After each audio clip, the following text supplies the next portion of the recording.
Hey listeners, are you ready to uncover some extraordinary wonders?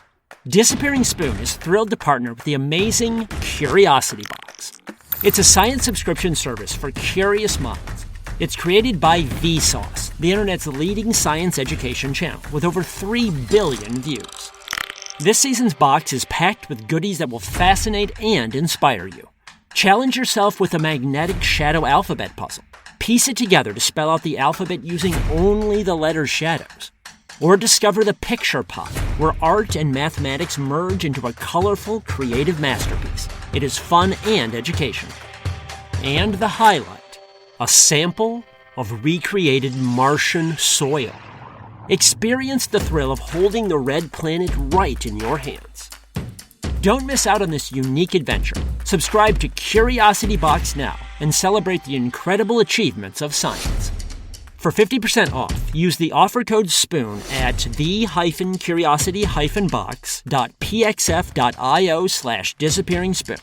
That's offer code SPOON at the-curiosity-box.pxf.io/disappearingspoon for 50% off today.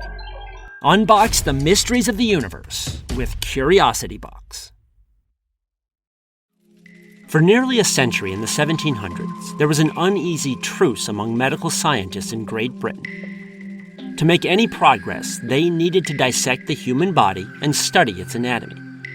But societal taboos prevented people from donating their bodies to medical schools. So given the shortage of bodies for dissection, British anatomists, as well as their counterparts in North America, felt that they had no choice but to rob graves. Some scientists did the deed themselves, while others enlisted students to help. Regardless, government officials tended to look the other way at grave robbing for 2 main reasons. First, most government officials were rich and powerful. Most bodies for dissection, meanwhile, came from the pauper classes. Officials could therefore tolerate grave robbing without the fear of their own loved ones going missing. Less cynically, authorities also knew that budding doctors and surgeons needed bodies to train on, and, frankly, to make mistakes on. Otherwise, these newbie doctors would be learning anatomy on the fly inside living patients, making mistakes while elbow deep inside their guts.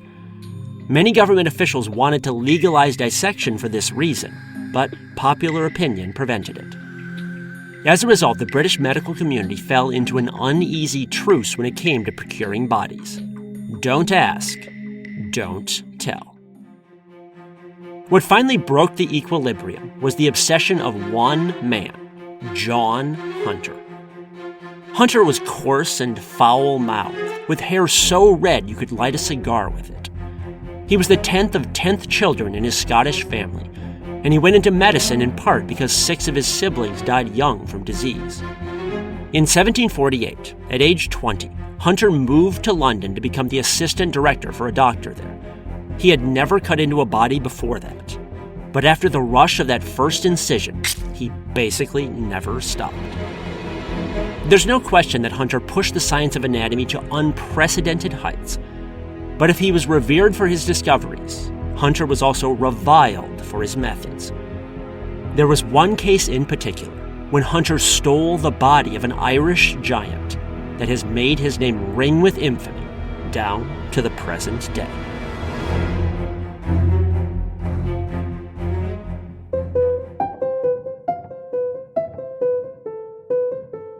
From the Science History Institute, this is Sam Keane and the Disappearing Spoon, a topsy-turvy, science-y history podcast, where footnotes become the real story.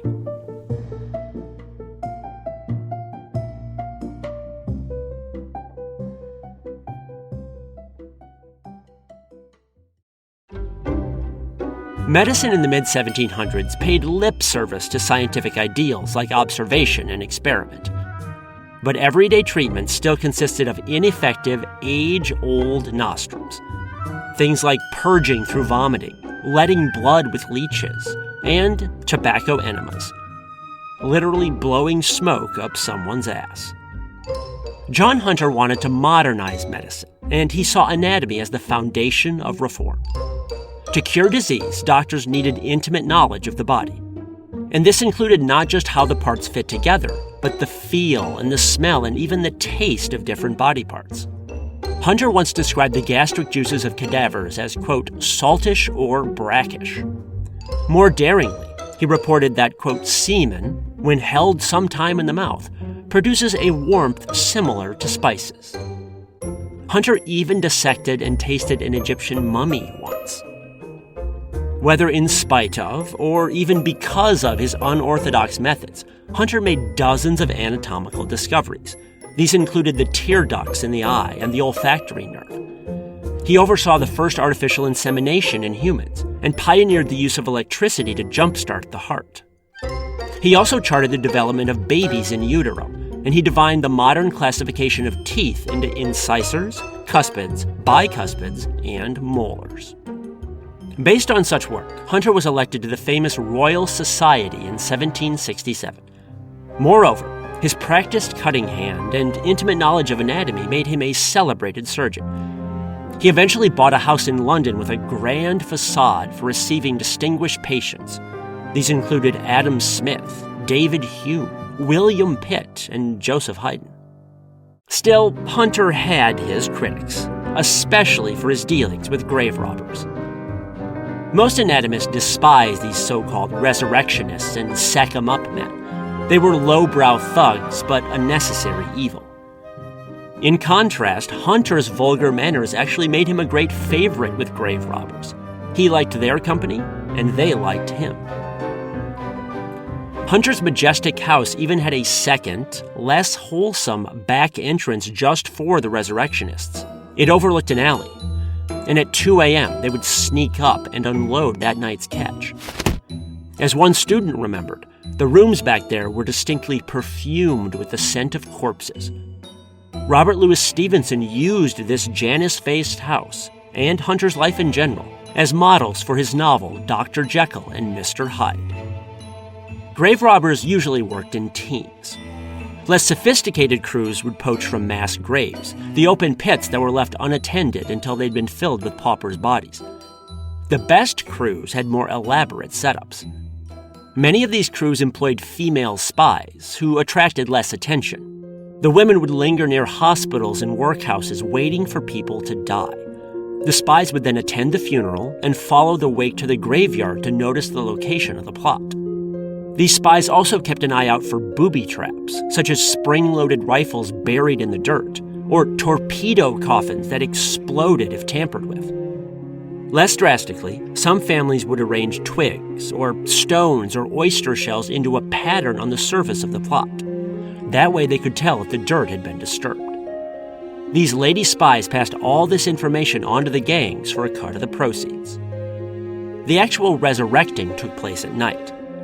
Sack-em-up men had to become amateur astronomers, in fact, and chart the rising and phases of the moon to determine the best time to go out in the dark.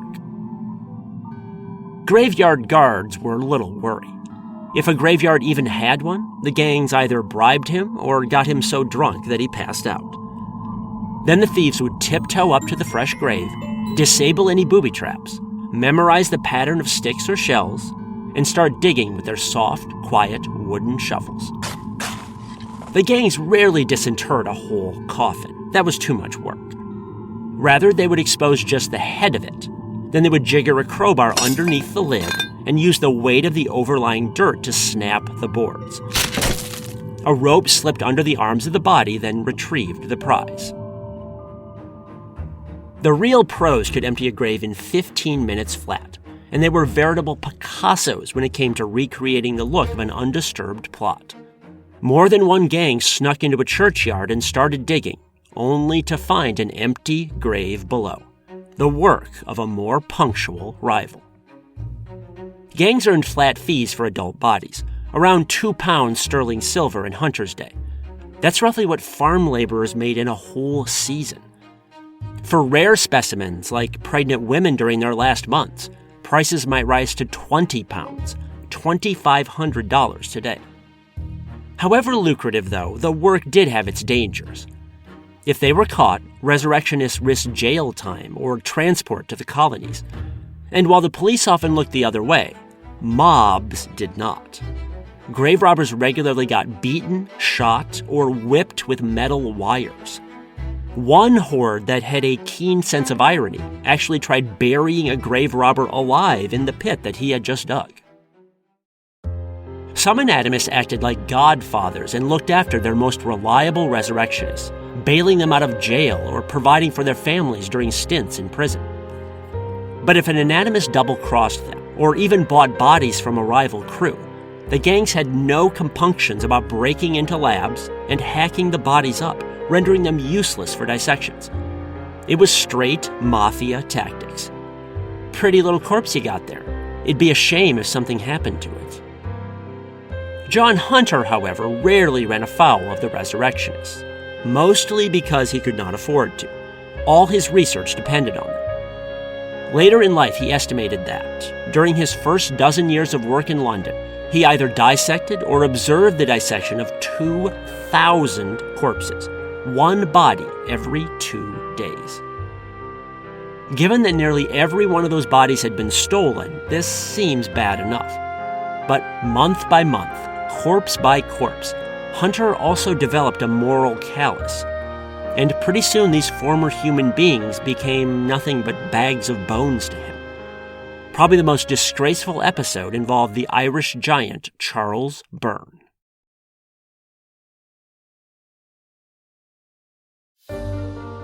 According to the tabloids, Byrne stood 8 feet 4 inches tall. So tall that people swore he could light his pipe from the gas street lamps on the sides of the roads without even rising onto his tiptoes. Scholars at the time ascribed his fantastic height to his parents having sex atop a haystack. Modern doctors have a different theory, that Byrne had a pituitary tumor that pumped out excess growth hormones. To earn a living, Byrne would exhibit himself in county fairs across Ireland and England. He wore gigantic shirts with frilled cuffs and a 3-cornered hat the size of a topsail. He had an audience with King George once, and the moment John Hunter laid eyes on Byrne, he grew obsessed with dissecting him. Hunter therefore approached Byrne one day in London and offered to buy his corpse posthumously. To Hunter, the offer was an honor. Who wouldn't want to be dissected by the world's leading anatomist?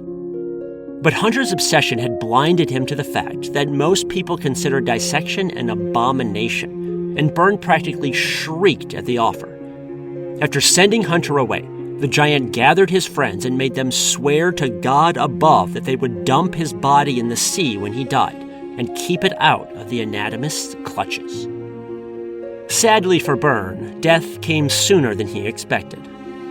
Pituitary conditions can cause arthritis and bad headaches, and Byrne reportedly started drinking to blot out the pain. Hunter learned all this through a spy he'd employed to tail the giant from pub to pub. It would have taken prodigious amounts of booze to get Byrne drunk each night, and his liver eventually sputtered out. He drank himself to death in June 1783, just 22 years old. As one newspaper reported, anatomists began circling Byrne's house just as Greenland harpooners would an enormous whale. Byrne's friend ordered a coffin the size of a schooner for him. And, figuring that Byrne had exhibited himself when alive, his friends decided to put him on display in death and make a quick buck by selling tickets. Friends like these, huh? But, true to their word, no one got Byrne's body. After 4 days of cashing in with tickets, the friends and an undertaker began a 75-mile march to the sea to fulfill Byrne's last wishes. Unfortunately, the mourners had more in the way of good intentions than good sense.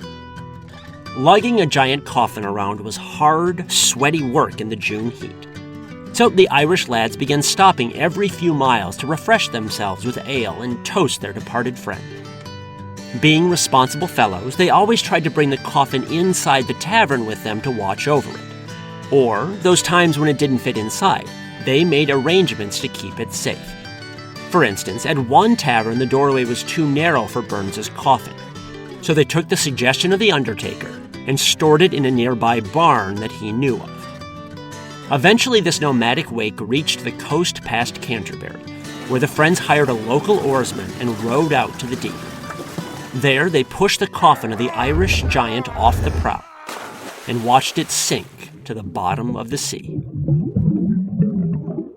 But if that's what happened to the coffin, the Irish giant's body, meanwhile, was already back in London, in John Hunter's house. You see, before the wake had set off, Hunter's spy had approached the undertaker on the trip. The spy offered a 50-pound bribe for his cooperation. The undertaker was canny, though. Sensing desperation, he drove that offer up to an incredible 500 pounds. That's $50,000 today.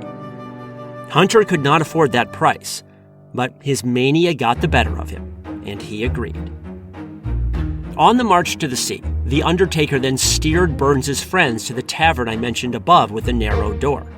He knew that the coffin would never fit, but he also knew about the barn.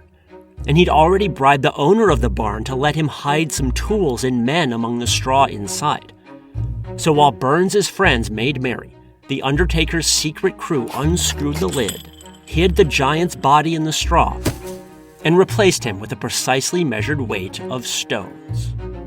Afterward, the coffin went one direction, the body another. By dawn the next morning, Hunter was dragging the giant through the Mr. Hyde entrance of his home. Strangely enough, Hunter never ended up dissecting Byrne. If he had, his trained eye might have spotted the pituitary tumor and connected it to gigantism. That was a link that would remain undiscovered for another century. But Hunter was scared enough of Byrne's friends to abandon his dissection plans. Instead, Hunter focused on boiling the body down to preserve the skeleton. Hunter used a huge copper vat to do so, skimming off the fat like so much soup and picking out the giant's bones.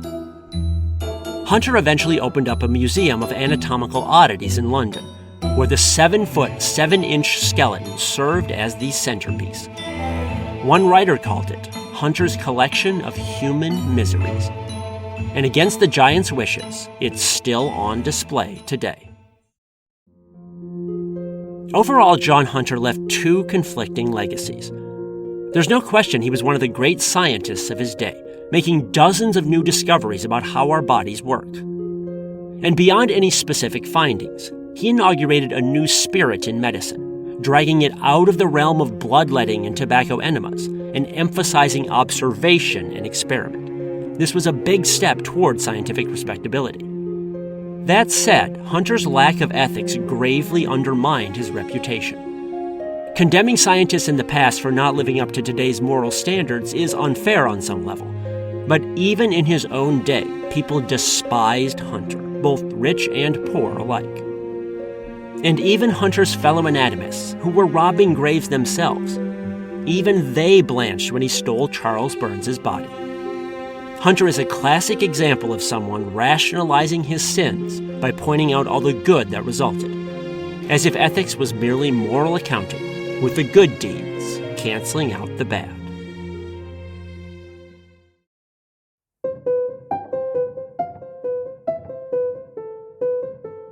This is the Disappearing Spoon podcast, brought to you by the Science History Institute. Find out more about their library, museum, and multimedia magazine at sciencehistory.org. Make sure you check out the Science History Institute's other awesome podcast, Distillations.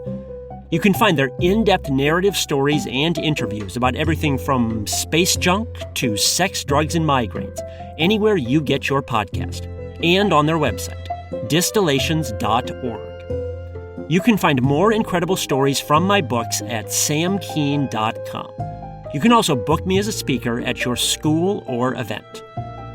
If you like this podcast, please support it at patreon.com/disappearingspoon. It costs as little as 7 cents per day. You can also get bonus episodes and signed books. Please spread the word to others as well, and subscribe in iTunes, Stitcher, or other places. This episode was written by me, Sam Keen. It was mixed by Jonathan Pfeffer and produced by Mariel Carr, Rigoberto Hernandez, and Padmini Raghunath.